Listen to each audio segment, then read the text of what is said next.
La sequía 2020-2021 ha sido la segunda más severa registrada en México. De acuerdo con el monitor de sequía de la Comisión Nacional de Agua, estas son las cifras que nos han proporcionado.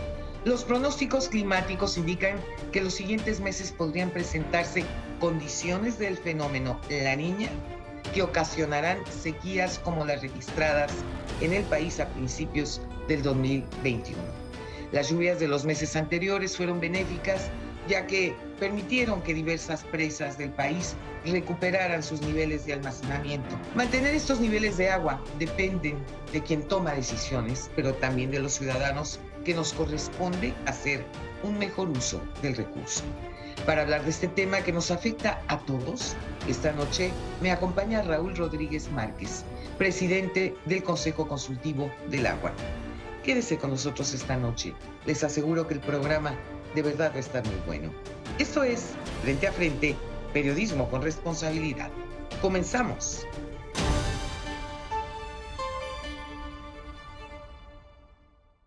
Raúl, qué gusto recibirte en Frente a Frente y sobre todo tocar este tema que está afectando de una manera verdaderamente terrible. Yo recuerdo desde hace muchos años que empezamos a hablar de todos estos temas. No sé si tú tienes presente aquella campaña de un gordito que salía y que decía, ciérrale, ¿no? Por Y, supuesto. y bueno, este tipo de cosas que tuvo un gran impacto, porque además a la gente le caía bien este muchachito. Resulta que durante mucho tiempo pues se dejó de hacer este tipo de campañas y sin lugar a dudas los medios de comunicación pues tienen una importancia fundamental para poder crear conciencia en toda nuestra sociedad. Totalmente, Lolita, totalmente coincidimos contigo. Primero déjame empezar agradeciendo tu invitación a este estupendo programa que desde hace muchos años soy tu fan de Frente a Muchas Frente. gracias. Me da mucho gusto verte y saludarte desde hace tiempo que tengo el placer de conocerte. Y ahora en esta nueva responsabilidad que tengo como presidente del Consejo Consultivo del Agua, pues es fundamental lo que tú dices. Es fundamental porque si me das oportunidad para el público que nos escucha, que es mucho, platicarles quiénes somos, quién es el Consejo Consultivo del Agua. Es un organismo ciudadano conformado por tres grandes vertientes. El sector académico, están con nosotros gente muy prestigiada, muy talentosa de las principales universidades públicas y privadas del país, que su único interés es contribuir al acervo cultural del agua. Está con nosotros el sector social, toda la gente que maneja los organismos operadores de agua, los que están en los distritos de riego, en las zonas rurales, muy importante, las ONGs, y de otra parte, un tercer sector que es el sector empresarial, que también es un sector muy importante que contribuye a esta parte. Esos tres grandes sectores conforman el Consejo Consultivo del Agua, que desde hace 22 años, Lolita, hace 22 años que fuimos constituidos, estamos en primera instancia, fue el origen y el espíritu, fue precisamente para lo que decías hace un momento, generar conciencia, sensibilizar a la gente sobre la cultura del cuidado y el uso sustentable del agua. Y lo hacíamos de muchas maneras, entre ellas la campaña que acabas de mencionar. Esa campaña nosotros la hicimos hace mucho tiempo con el gordito de Ciérrale. Y lo más interesante es que fue tan exitosa que hay un nivel de recordación después de 22 años que se hizo, la gente la recordamos, ¿no? Acuérdate que el agua es de todos. Ya ciérrale. Te la estás acabando.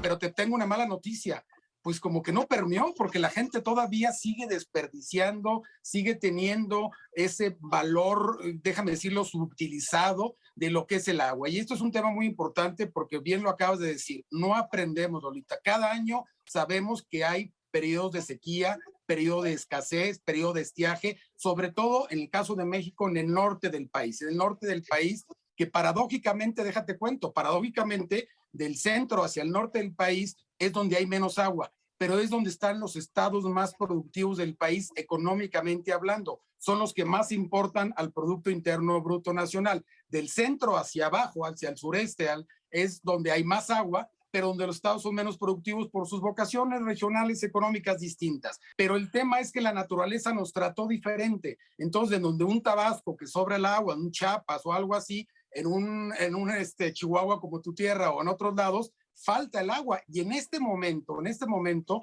están sufriendo una gran escasez. Te doy un dato sobre la plática, vamos a ir comentando. De 192 presas, Lolita, que hay en el país, en este momento 56 de ellas tienen el menos del 50% de su capacidad. Muchas de estas presas, tú lo sabes, abastecen directamente a las zonas urbanas para el suministro de agua de las casas, y esta agua se está acabando. El caso de Monterrey ahorita, el caso de Nuevo León, pero particularmente la zona conurbana de Monterrey, es terrible. Están llevando a cabo ya suspensiones de un día a la semana, pero es tan terrible el caso que van a aumentar a 2 días por semana sin tener agua, imagínate. Entonces, un estado tan progresista, tan trabajador, tan adelantado como es Nuevo León, está sufriendo ese tema. Ahí, bueno, pues están haciendo varias medidas. Seguramente tú estás muy informada y estás adelante de todos nosotros. El presidente de la República recibió al gobernador de Nuevo León y al gobernador de Jalisco para tratar estos temas, porque no solamente es Nuevo León, también es tu estado, Chihuahua, es Zacatecas, Claro. es Coahuila. Acuérdate es lo que Tamaulipas. pasó con la presa ahí en Chihuahua, que estaba el ejército y que fue un escandalazo. Totalmente, el tema del yaqui, ¿no? ¿Te acuerdas que es un tema de gran problema? Bueno, pues eso se va de alguna manera, ojalá no sea así, pero se va a complicar mucho. ¿Por qué? Porque el agua es escasa. Entonces, y si no vienen en este tema, como decías en tu introducción, el fenómeno del niño y luego la niña con las aguas, pues evidentemente pues va a ser un tema complicado. Si no hay lluvias próximamente, hay presas. Te doy un dato, la de Nuevo León, que es muy importante, que es la de Cerro Prieto o La Boca, tienen días contados, 27, 26 días para abastecer a Monterrey. ¿Qué está haciendo Monterrey? Está perforando pozos de manera urgente para poder sacar más agua del subsuelo y abastecer a la zona metropolitana. Hay un ejemplo muy interesante, Lolita, que quiero compartir contigo y con el público, del sector empresarial de Nuevo León. El sector empresarial ha sido muy empático, ha sido muy solidario. ¿Y qué está haciendo? Algo que yo no había visto en toda mi vida que estoy involucrado en este tema, es ceder temporalmente las concesiones de agua de sus empresas para cederlas al organismo operador de Monterrey, que es Agua y Drenaje Monterrey, para que los domicilios tengan agua por lo pronto. Así de grave está la situación. Pero ¿cuál es el problema de fondo? Tú lo dijiste en la introducción también. La gente no valora el agua, no valora primero el costo, el valor económico del agua. La gente no quiere pagar el agua. Tú sabes que de acuerdo al 115 constitucional, esa facultad es de los municipios de manejar el servicio del agua, como en todos los municipios que hay, pero a veces se maneja con un criterio político y entonces no se le cobra a la gente porque pues es mi compadre, es el candidato, es la colonia que tiene votos. Perdón, a veces no. Fue muy bondadoso, ¿verdad? No, fuiste demasiado generoso, digo yo. Entonces, ese problema evidentemente repercute en que los organismos no tengan recursos, no pueden hacer más inversiones. Si tú me preguntas, Raúl, ¿cuál es uno de los problemas que puede planearse, que puede preverse? Yo te digo muy fácil, la inversión en infraestructura hídrica no se está haciendo ni por la parte federal ni por la parte municipal. Es que no se ve. Acuérdate tú que no se ve. Ese es el problema que nosotros enfrentamos, porque los políticos generalmente quieren obras de relumbrón para que les aplaudas. Y cuando estamos hablando del agua, tuberías, todo eso va abajo de la tierra y no se ve. Entonces eso no tienen manera de pararse el cuello. Esto es, y además conste, esto ha sucedido desde que yo tengo uso de razón, ¿eh? Totalmente.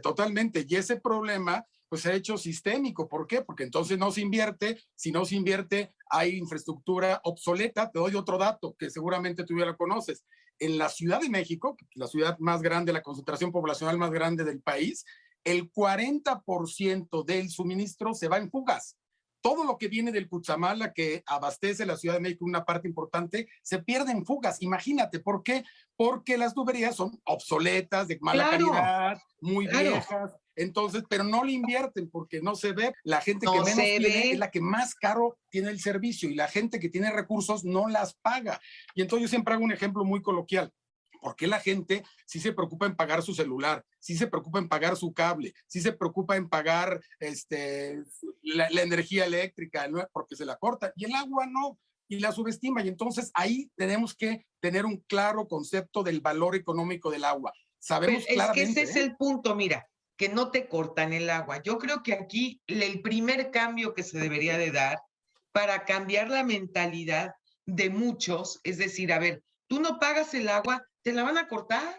Claro, pero la gente sabe que como no lo hacen y que políticamente la gente va y le hace un relajo al presidente municipal y algo, pues no se la van a cortar y menos la paga. pero también ves contrastes, Lolita, en zonas residenciales donde todavía no está de alguna manera equilibrado el costo, donde se pagan 200 o 300 pesos bimestrales, no es correcto, y ves regando jardines a todas horas, lavando los coches con manguera, un desperdicio, que eso se debe de sancionar fuertemente, pero de ahí insistimos mucho nosotros en hacer la sensibilización a la gente. Te doy un dato que también te va a encantar, y es muy triste, pero te va a encantar por ser mujer.